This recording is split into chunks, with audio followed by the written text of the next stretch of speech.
Assalamualaikum warahmatullahi wabarakatuh.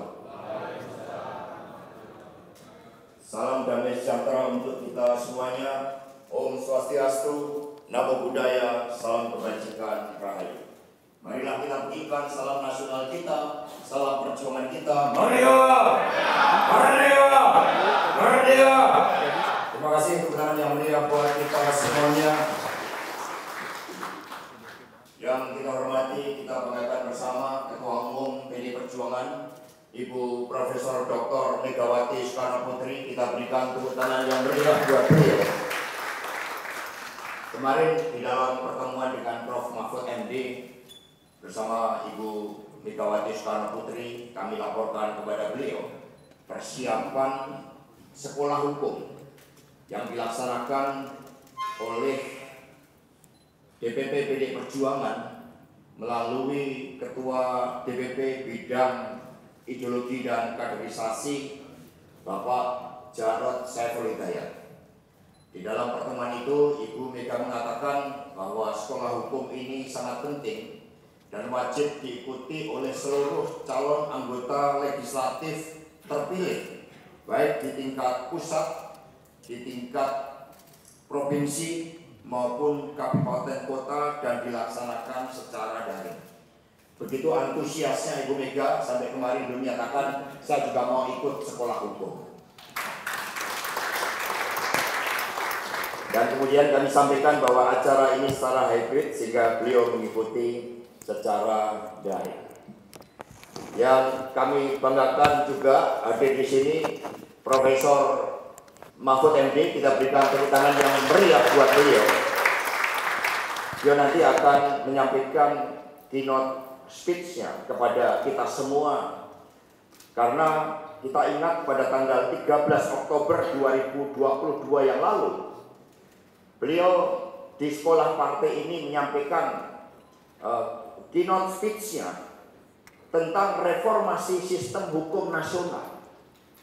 Dan dengan melihat berbagai persoalan-persoalan bangsa saat ini terkait dengan bagaimana sebagai negara yang semula didesain dengan konsepsi supremasi hukum berdasarkan ideologi Pancasila, berdasarkan konstitusi kita, dan kemudian di dalam praktek terjadi pergeseran yang luar biasa sehingga hukum menjadi alat kekuasaan, menjadi alat penguasa. Dan di dalam pendapat para pakar termasuk Dr. Sukidi mengatakan terjadi autokrasi legalisme atas watak pemerintahan yang otoritarian populisme, saudara-saudara sekalian. Karena itulah sebagai partai yang konsisten di dalam membangun supremasi hukum, pemahaman terhadap gagasan-gagasan dari para pendiri bangsa terkait dengan sistem hukum nasional bagi kita sangatlah penting. Dan di sini saya teringat bahwa beberapa yang lalu hari Kamis pada tanggal 11 Juni kalau tidak salah, beberapa yang lalu, ini hari Jumat, 2 hari yang lalu maaf, tanggal 11 Juni, Ibu Mega pagi-pagi memanggil saya untuk datang ke Teguh Umar. Kemudian beliau menunjukkan kutipan pidato pengukuhan dari Wakil Ketua MA Profesor Sunarto pada saat pengukuhan beliau sebagai guru besar di Universitas Erlangga. Lalu Ibu Mega mengatakan ini ada suatu harapan, karena disampaikan oleh Wakil Ketua Mahkamah Agung. Apa Bu? Saya tanya. Beliau lalu, coba ini kamu baca.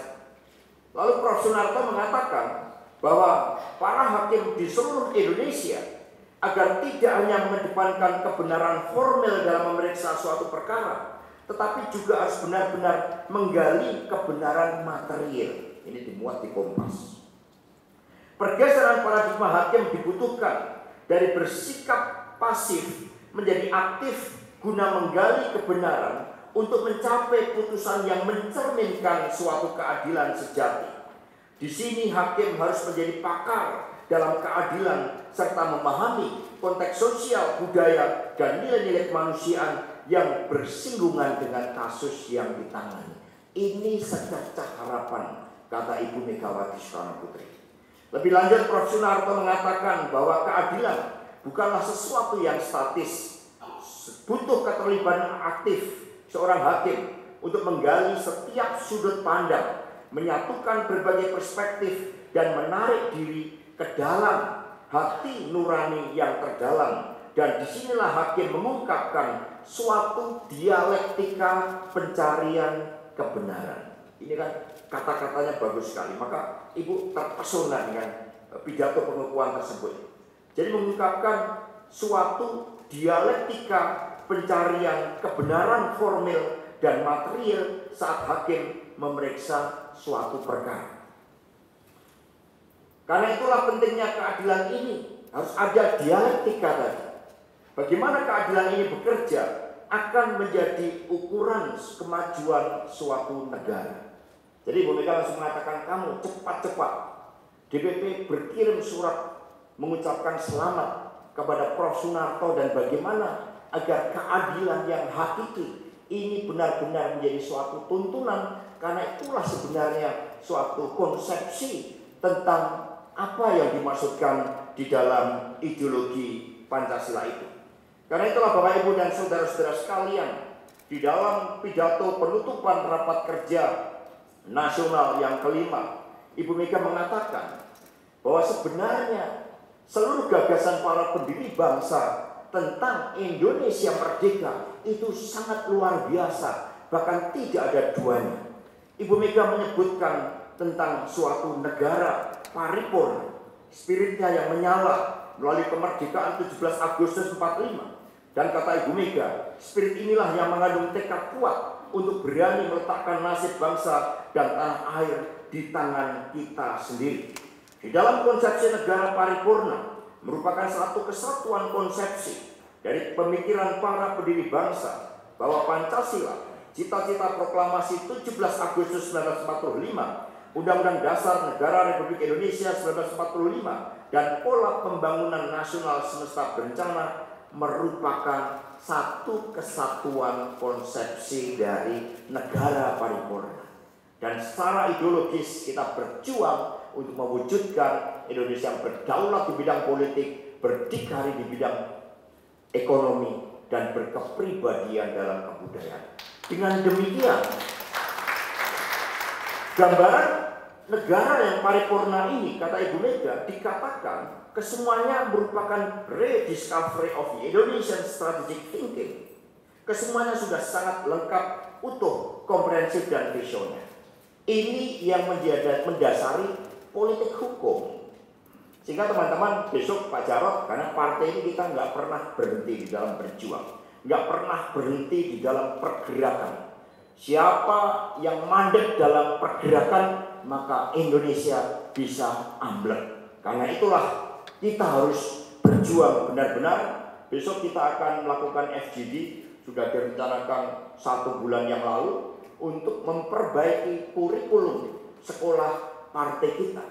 Dan dengan berbagai persoalan-persoalan, ketika hukum menjadi alat kekuasaan, maka seluruh 3 pilar partai wajib memahami aspek-aspek politik hukum dari konsepsi negara paripurna hingga detail terkait dengan hukum acara pidana, apa yang dimaksudkan dengan pelanggaran pidana, bagaimana persoalan-persoalan perdata, dan bagaimana kita memperjuangkan hukum yang berkeadilan di dalam kerangka supremasi hukum, tata kelembagaannya bagaimana, etika dan moralnya yang nanti akan disampaikan oleh Profesor Gayus Lumbun, kemudian bagaimana mekanisme hukum termasuk pra-peradilan, semua akan diajarkan. Sehingga selama 1 bulan penuh ini, setiap hari Jumat akan menjadi hari untuk mempelajari seluruh aspek tentang hukum yang berkeadilan.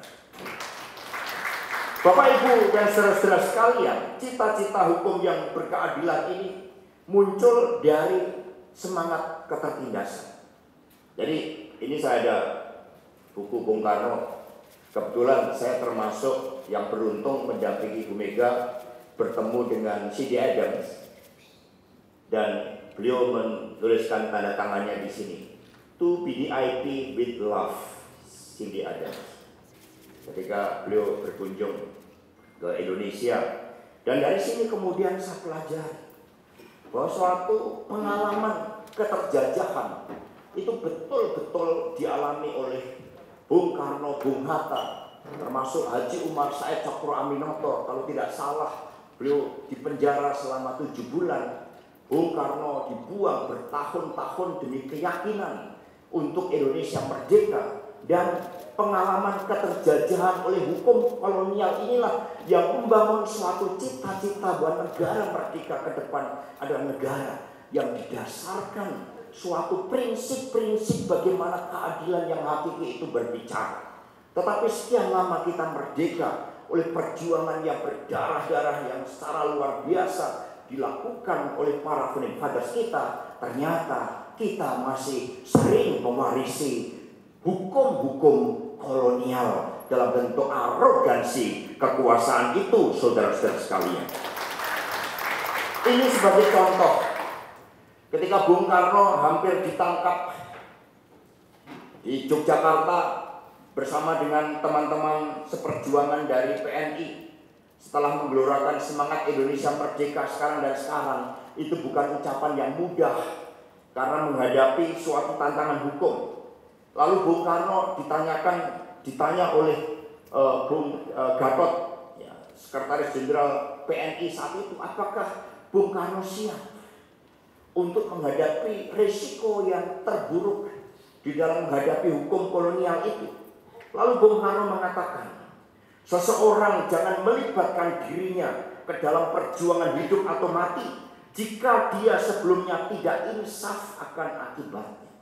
Jadi saudara-saudara sekalian, berbanggalah bahwa PDI Perjuangan ini memiliki rekam jejak sejarah perjuangan dengan Partai Nasional Indonesia, di mana para pemimpinnya berani berjuang meskipun harus menghadapi hukum kolonial, saudara-saudara sekalian. Lalu Bung Karno mengatakan, pihak musuh akan mengerahkan segala cara lagi dan lagi agar dapat mempertahankan cengkeramannya. Tetapi sekalipun selama berabad-abad mereka menjebloskan puluhan ribu dari kita ke penjara dan masih saja mengirimkan kita ke tempat pembuangan yang jauh dari kehidupan manusia, saatnya akan tiba bahwa mereka akan hancur dan kita akan mendapatkan kemenangan, karena kemenangan kita adalah suatu keharusan sejarah yang tidak bisa dielakkan. Ini Bung Karno berbicara tahun 29. Jangan berpikir bahwa kita merdeka itu mudah.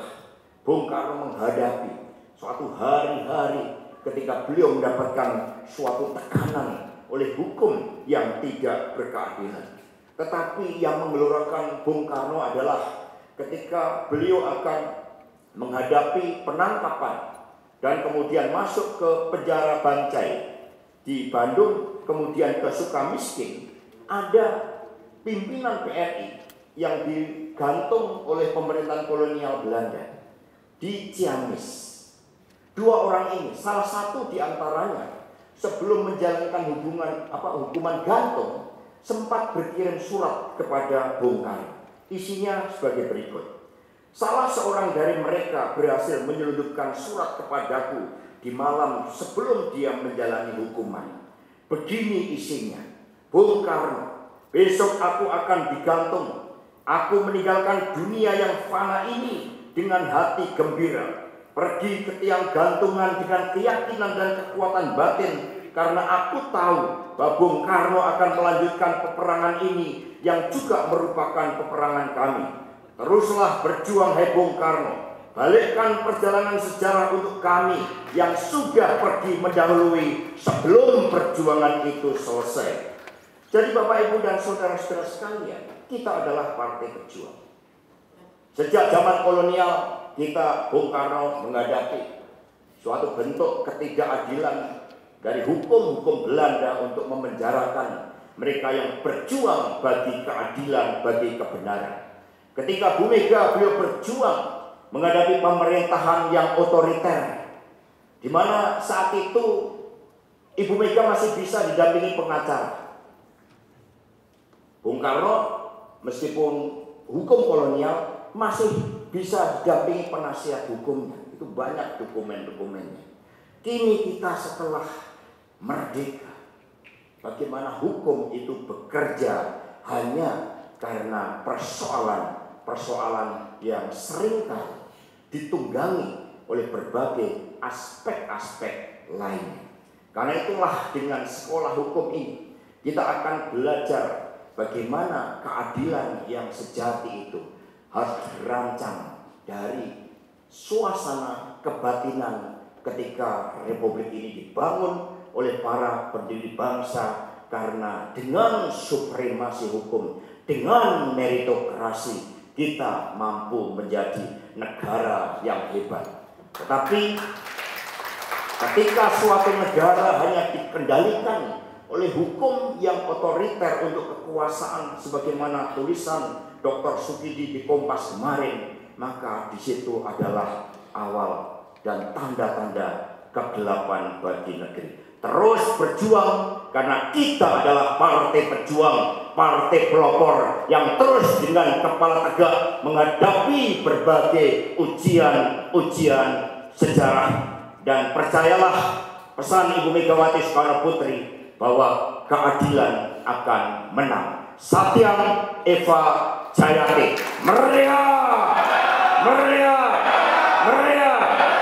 Maka dengan mengucapkan syukur kehadirat Tuhan Yang Maha Kuasa, dengan ini sekolah hukum yang akan dilaksanakan selama 1 bulan penuh setiap hari Jumat secara hybrid mewakili Ibu Megawati Soekarno Putri, secara resmi kami nyatakan dibuka.